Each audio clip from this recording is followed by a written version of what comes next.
जय हिंद साथियों, नमस्कार। एक बार आप सभी साथियों का फिर से स्वागत है आपके अपने यूट्यूब चैनल एग्जाम गुरु सेंटर में।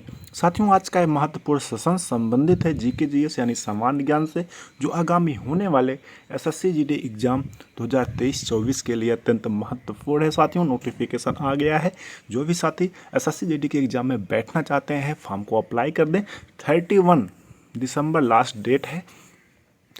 फॉर्म को फिलअप कर दें और रिटर्न परीक्षा की तैयारी बहुत ज़ोरों से शुरू कर दें। साथियों, हमारी कोशिश रहे कि प्रतिदिन हम आप सभी साथियों तक जीके जीएस से संबंधित महत्वपूर्ण प्रश्न शेयर करते रहेंगे। ये सारे प्रश्न कई बार एग्जाम में पूछे जा चुके हैं, वही प्रश्न हम आप सभी साथियों तक शेयर करेंगे। ठीक है साथियों, सेशन स्टार्ट करते हैं। देखते हैं पहला प्रश्न।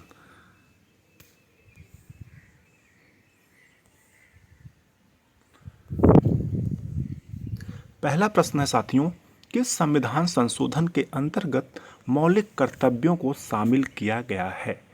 42वां 1976, 7वां 1956, 44वां 1978, 52वां 1985। साथियों, सही उत्तर क्या होगा? ऑप्शन नंबर फर्स्ट, 42वां 1976। साथियों, वर्तमान में मौलिक कर्तव्यों की संख्या 11 है।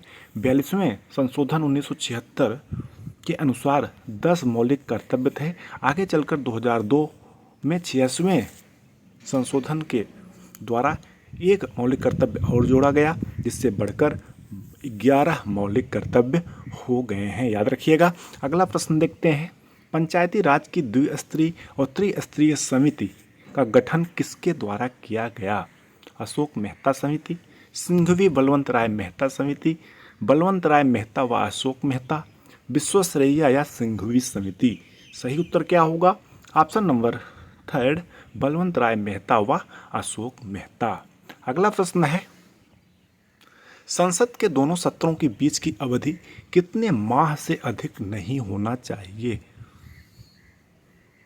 1 माह, 3 माह, 6 माह या 2 माह? सही उत्तर क्या होगा? ऑप्शन नंबर सी, 6 मंथ यानी 6 माह। अगला प्रश्न है, संविधान में कितने प्रकार के आपात का प्रावधान है? 3, 4, 2 या 5? सही उत्तर होगा ऑप्शन नंबर फर्स्ट, 3। संविधान में कुल 3 प्रकार के आपात का प्रावधान है साथियों। पहला है राष्ट्रीय आपात, जो संविधान के अनुच्छेद 352 में दिया गया है। दूसरा है राज्यों में संवैधानिक तंत्र की विफलता या राष्ट्रपति शासन, जो अनुच्छेद 356 में दर्शाया गया है।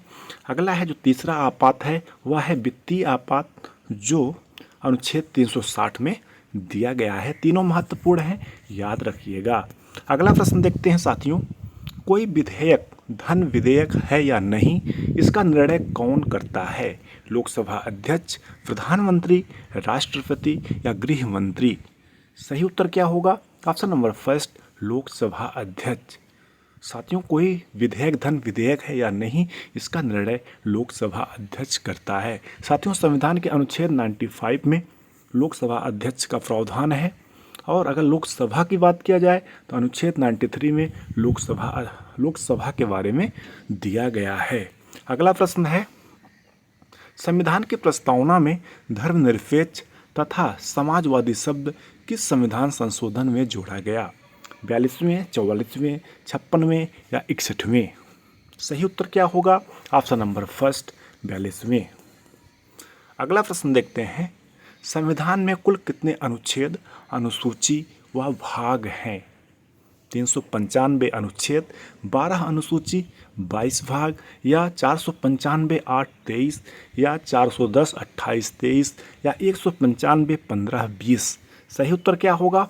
ऑप्शन नंबर फर्स्ट, कुल अनुच्छेद 395 है, 12 अनुसूची हैं, 22 भाग हैं। अगला प्रश्न है, संविधान सभा के कुल सदस्यों की संख्या कितनी थी? महत्वपूर्ण प्रश्न है साथियों, याद रखिएगा। 389, 388, 267 या 320? सही उत्तर होगा ऑप्शन नंबर ए, 389। साथियों, जब संविधान सभा की शुरुआत हुई थी या स्थापित हुई थी तो उस समय 389 थी। जब बंटवारा हो गया तो संविधान सभा के सदस्यों की कुल संख्या 299 बची। दोनों याद रखिएगा। अगला प्रश्न है, संविधान सभा में प्रांतीय संविधान समिति के अध्यक्ष कौन थे? सरदार वल्लभ भाई पटेल, BL जोशी, जवाहरलाल नेहरू या भीमराव अंबेडकर? सही उत्तर होगा option number first, Sardar Vallabh भाई पटेल प्रांतीय संविधान समिति के अध्यक्ष थे। सेशन का अंतिम प्रश्न है साथियों, महत्वपूर्ण है। भारतीय संविधान में किस संशोधन के तहत वस्तु एवं सेवा कर लाया गया है, यानी GST? 101 का, 100, 101 या 100 का? सही उत्तर होगा साथियों ऑप्शन नंबर सी, भारतीय संविधान के संशोधन 101 के तहत वस्तु एवं सेवा कर लाया गया है। महत्वपूर्ण है, एग्जाम में पूछा जा चुका है, याद रखिएगा। साथियों इस प्रकार से सेशन कंप्लीट हुआ। हमें उम्मीद है आप सभी साथियों को अवश्य पसंद आया होगा।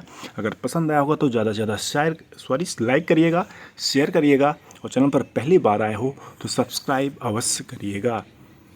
ठीक है साथियों, मिलते हैं नेक्स्ट पार्ट में। आप लोग तैयारी दबा के करिए, फॉर्म को फिलअप कर दीजिए, अवश्य सफलता मिलेगी।